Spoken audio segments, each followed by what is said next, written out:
Hey Dan, remember last week when you told people this would be a really good movie to go see? When we recommended everybody go see Jurassic World Dominion? Couldn't help but notice not only is the movie not doing particularly well on Rotten Tomatoes, well, and what I say not particularly well, I do mean the Rotten Tomatoes has scored it at 31%. That is putrid. That is rotten. Um, on top of that, I heard you did not see it. Wow, you gotta do me like that? Is That's that what how this it is? segment is going to Is be. that This segment is going to be okay? me doing you like that. What Okay. happened? What happened? What went okay. Well, the question I wanted to ask in this segment was what went wrong? I mean, and right now, let me just start by mentioning what went right. Because if you look at the numbers coming in right now, the so far this movie is meant to be doing really, really well at the opening weekend box office. Okay, this movie is meant to be doing really well at the box office Right. because the numbers are currently looking very good for the opening weekend. It pulled in $18 million on Thursday in its previews, and right now Universal Studios predicting that it's going to finish out the weekend with 142 million, or probably on the ups on the even higher than that actually.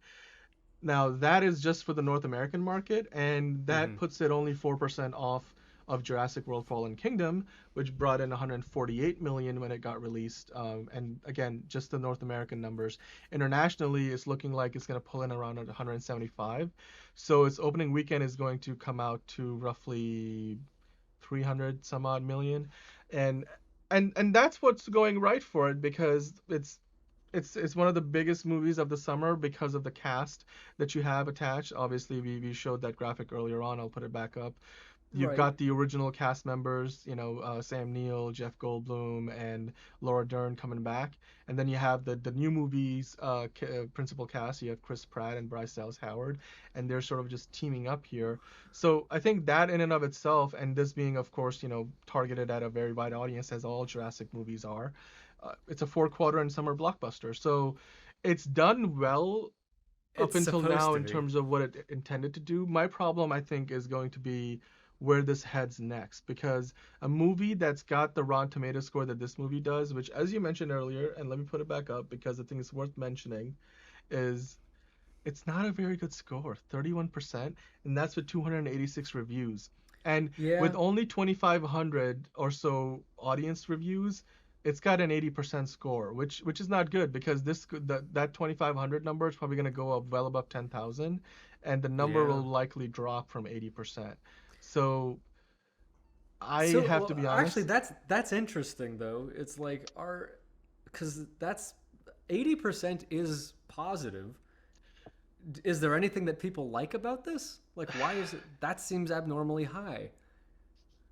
we can dive into it. Honestly, I think a lot of the fan reviews are probably going to be focusing on, hey, it's so great to see the original cast back. I can't wait.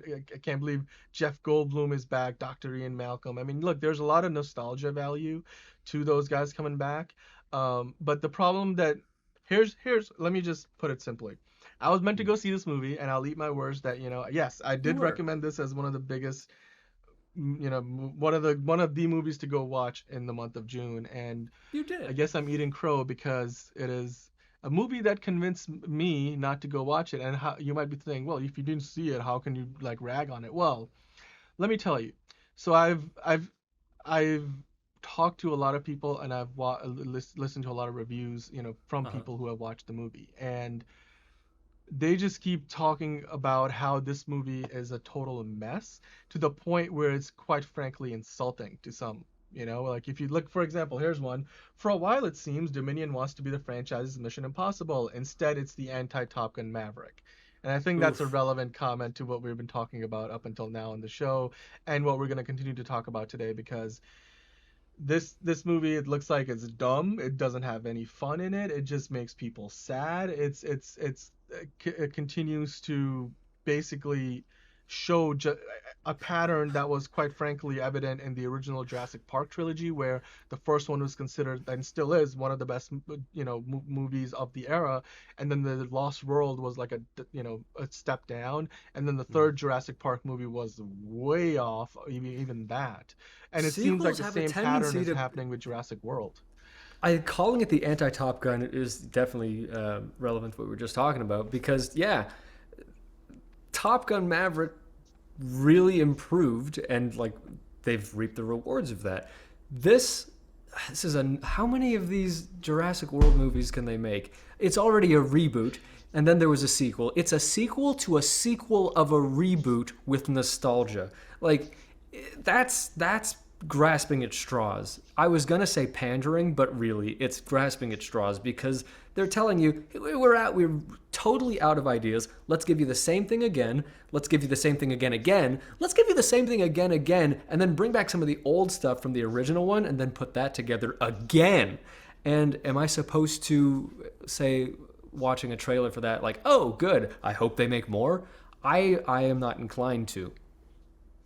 I Here, so just to give you an insight into how basically the plot of the movie unfolds, you have basically it's one of the complaints a lot of people have is this is two movies in one, because you have the original cast kind Mm-hmm. of doing their own thing because they're working for like the organization that's working to take down the evil organization that's created all these dinosaurs and is trying to profit off them. So they're like trying to put together all this evidence to indict these people.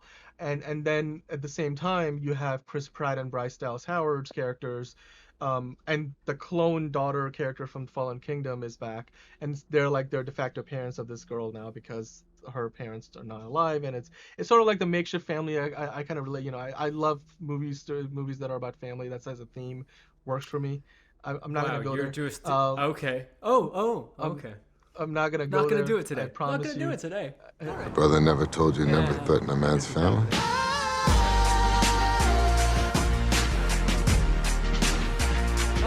That's not gonna absolve But you of your okay, sins well, this week. No, he told you to see it. He told you he was gonna go see it, and then he didn't see it, and it was bad, and people aren't liking it. Don't let Vin Diesel distract you. You've been deceived. so there's the story of the original characters, Ian Malcolm and his crew, trying to dig up this evidence to try to indict these people who are trying to profit off the dinosaurs and this black market that's created around like kind of like how there's a black market around getting tusks from elephants and similar. It's got, you can draw an analog to that. And then there's the You can. story of this girl gets kidnapped, and then no, I believe it's how they have the velociraptor that Chris Pratt's character has been associated with. She has a I. baby in this movie, and that baby gets kidnapped by this evil company that, by the way, our old school crew is like looking to get evidence on, to get them in court or whatever. So you can imagine how they're trying to like get this baby velociraptor back, and then these guys are trying to like. So basically, both of these groups of people are fighting against this one evil company, and eventually their stories overlap. But up Ugh, until that point, it's like I'm these two exhausted. separate films happening in one, and to make it all worse, this movie does is it dulls the effect of, one of the biggest reasons why the original Jurassic Park was so great was because of that shot where he's like, oh my god, dinosaurs, like, like that whole awe factor. And in this Yeah. movie they Now we purposefully, expect it. We they expect the dullify, dinosaurs. it's dulled We down, it's expect like the effect is everything. gone, because it's sort of like in Marvel, right? Like nowadays there's this one critique of Marvel that comes up from a lot of fans who are not fans of who are starting to kind of like get off the Marvel train, because they're like, even in the world of the Marvel movies, it seems like the people have seen so many superheroes and so many like Yeah. catastrophic events, you're just eventually like, oh, it's just a Tuesday. Yeah, Oh, honestly, you yeah. know, That if they're yeah. smart, what Marvel will do is they will create either like a parody movie within the MCU, and it'll just be people, the Marvel movie, and it's just gonna be them being like, yeah, Captain America dropped by. Yeah, I don't. What do you? And it's just like to have people just living in the world would be a fun movie. That's about as meta as I think you could get, and I would see that movie. In fact, Marvel, if you're listening, I'll even direct that movie. We'll talk.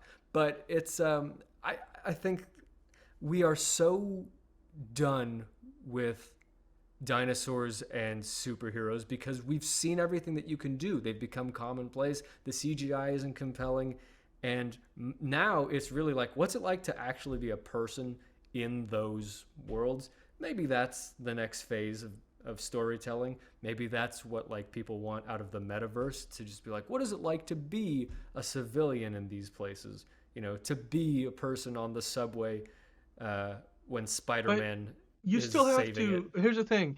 That's kind of one of the reasons why people are critiquing this movie, is because this movie like nullifies that whole thing of why you go to see a movie about dinosaurs walking around roaming the earth in modern day is just the novelty of it. And in this movie, the novelty has gone away. Now people are just like, oh, it's another Wednesday. And oh, I saw a velociraptor rummage through my trash like if it was a black Yeah. bear. And when you do that, it takes like one of the foundational elements that made these movies great in the beginning, Yeah. and it just completely tosses it out the window. So then what you need to do is you need to replace that with something else that draws you in, and that needs to be maybe whether it's compelling characters or some kind of story. And I feel like Some in this kind of movie, story would be great.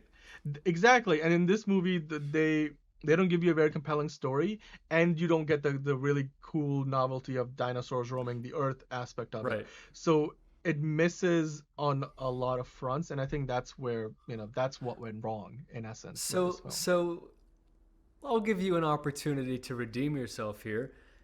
Answer me these two questions. One, do you think this is going to be a good movie that people should go see? And two, are you going to go see it? God. Okay. Question number one.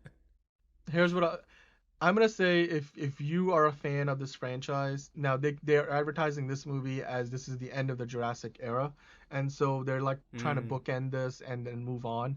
I don't know. Maybe they'll have spin-offs or whatever. But it seems like certainly as far as these big, $50+ million blockbusters, we're about coming to an end. So if you want one last shot at watching dinosaurs on the big screen and watch another Jurassic film, go check it out. I think it's make up your own mind. It's a subjective thing. Like, it's still sitting at 80% with over 2,500 reviews on Rotten Tomatoes from the audience. Sure, the mm-hmm. critics don't like it. It's sitting at 31%, but No. everybody can, watch a movie and make up their own mind. So yeah, if you want to go see it, go see it. I, on the other hand, look, those reviews haven't done it any favors. And just to give you some context, I watched the first Jurassic World movie in theaters. Never thought it would be like the $1.6 billion movie that it became, and I don't think even Universal Studios thought it would be. The second movie, Fallen Kingdom, I never watched in theaters. I actually watched it on my phone, and that I'm a big cinephile, so like if I don't watch the very first time any movie that I want to watch on a big screen with the best sound system and the best picture, that's like a crime for me. And I was comfortable watching that movie on a phone because that's how much interest I had in it. And honestly, that movie did not need to exist. There's nothing that happens in Jurassic World Fallen Kingdom that's really consequential. So I, my interest in this movie, when you combine all of those elements, is very low at this point. Mm-hmm. I may still go see it, but it may be a situation where I'm like, okay, other people that I know want to go see it, and I'm like, okay, yeah, I'll go with you. But if I had to take the prerogative and go see it on my own of my own volition, probably not. Okay, and then finally, Roland, do you have anything to add? I don't know, Roland, you still here? Oh, Roland? hello? Roland? No, I agree. crickets. I agree. All right, well, that's I guess make up your own mind if you're going to go see it. That's pretty much where this ends. In the meantime, thank you for watching. Like, subscribe, hang out with us, talk with us. We respond. And we respond well to responses.